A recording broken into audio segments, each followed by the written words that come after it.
Assalamualaikum warahmatullahi wabarakatuh. Perkenalkan, nama saya Heru Arya Setiawan dari kelas SI 4406 dengan nomor induk mahasiswa 12020404068. Di video kali ini saya akan menjelaskan tentang apa itu ERP dan juga SAP. ERP atau singkatan dari Enterprise Resource Planning. Apa itu ERP?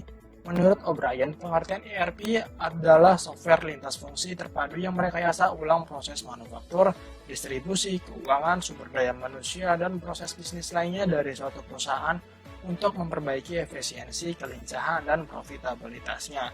Atau bahasa mudahnya, ERP ini merupakan sebuah sistem yang bersifat terintegrasi atau saling terhubung yang mengatur segala kepentingan bisnis sebuah perusahaan.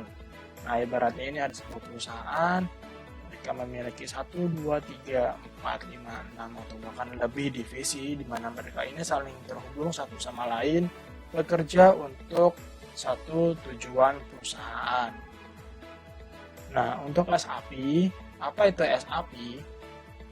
SAP atau singkatan dari System Application and Product in Data Processing merupakan software Enterprise Resource Planning, yaitu suatu tools IT dan manajemen untuk membantu perusahaan merencanakan dan melakukan kegiatan operasionalnya secara lebih efisien dan efektif.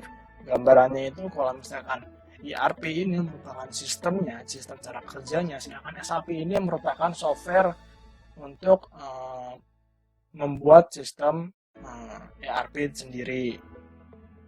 Nah, SAP terdiri dari sejumlah modul aplikasi yang mempunyai kemampuan mendukung semua transaksi yang perlu dilakukan suatu perusahaan, dan tiap aplikasi bekerja secara berkaitan satu dengan yang lainnya. Semua modul aplikasi di SAP ini dapat bekerja secara terintegrasi atau terhubung. Nah, ada beberapa modul SAP dan fungsinya seperti Financial and Control. Modul ini menggabungkan di dalamnya standar akuntansi manajemen, uang atau kas, laba umum, konsolidasi yang bertujuan untuk laporan keuangan serta akuntansi biaya yang terdiri dari cost center accounting, elemen cost accounting, hingga analisis terhadap keuntungan. Simpelnya, modul ini itu berfungsi untuk mengatur keuangan perusahaan. Lalu ada production planning. Modul ini berguna menjalankan proses perencanaan dan kontrol terhadap aktivitas manufaktur yang terdiri di dalam perusahaan. Di dalam modul ini terdapat pula keseluruhan konfigurasi sistem data master dan juga solusi yang ada bagi proses produksi.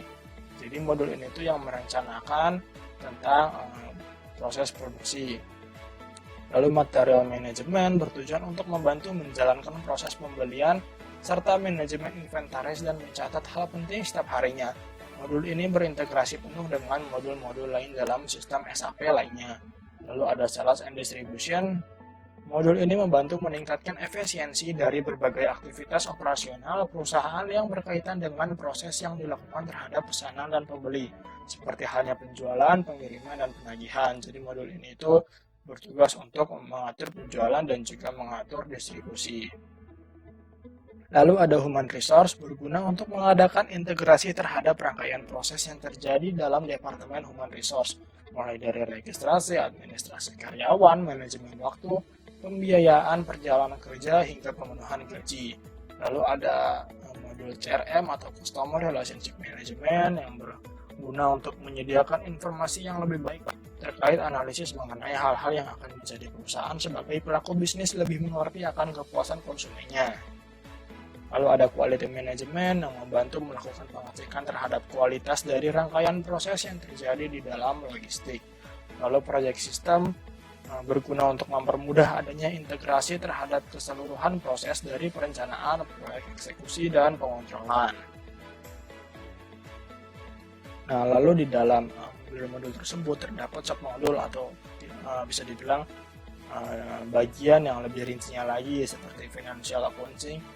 Mereka punya Bank and Cash Management, Accounts Payable, dan lain-lain. Lalu ada Controlling, mereka ada Product Costing, Periodic Allocation, dan lain-lain. Lalu ada Sales and Distribution, mereka ada Sales Order Processing and Monitoring, CP, Bill Invoice Generation, dan lain-lain. Lalu ada Human Resource, mereka punya Personal Administration, Requirement Management, Manajemen Personal Cost, dan lain-lainnya. Production Planning, mereka punya Production Planning sendiri, Production Order Processing, Demand Management, dan lain-lain. Lalu Material Management, mereka punya Purchasing, Inventory Valuation, Inventory Management, dan juga lain-lainnya. Quality management, mereka punya incoming inspection, process inspection, final delivery inspection, dan juga lain-lainnya.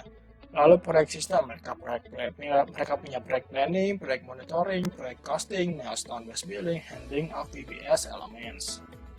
Keterkaitan integrasi antar modul. Sesuai pengertiannya, sistem SAP ini merupakan sistem yang terintegrasikan di mana semua modul berhubungan satu sama lain. Hal ini sangat dibutuhkan karena untuk menunjang tingkat keefisiensi sebuah sistem.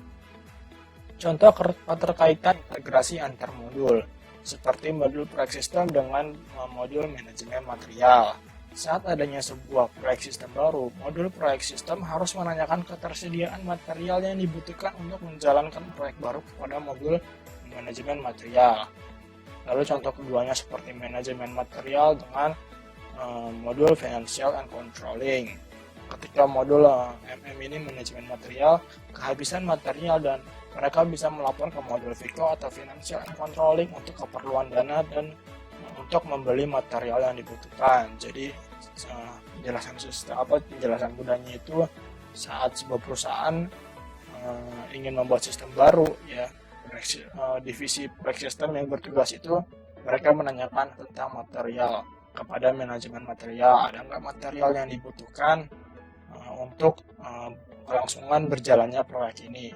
Kalau misalkan manajemen material nggak punya material yang dibutuhkan, mereka bisa ngelapor ke bagian modul FICO atau financial and controlling untuk keperluan dananya. Jadi mereka bisa saling terhubung, terintegrasi satu sama lain. Dan ini cuma salah dua contohnya aja karena di SAP ini ada 8 modul atau bahkan lebih, ya. Jadi ada banyak contoh keterkaitan integrasinya. Jadi itu saja, sekian dari saya, kurang lebihnya mohon maaf. Saya Heru Restiawan dengan nomor induk mahasiswa 12022040068 dari kelas SI 4406. Saya ucapkan terima kasih dan wassalamualaikum warahmatullahi wabarakatuh.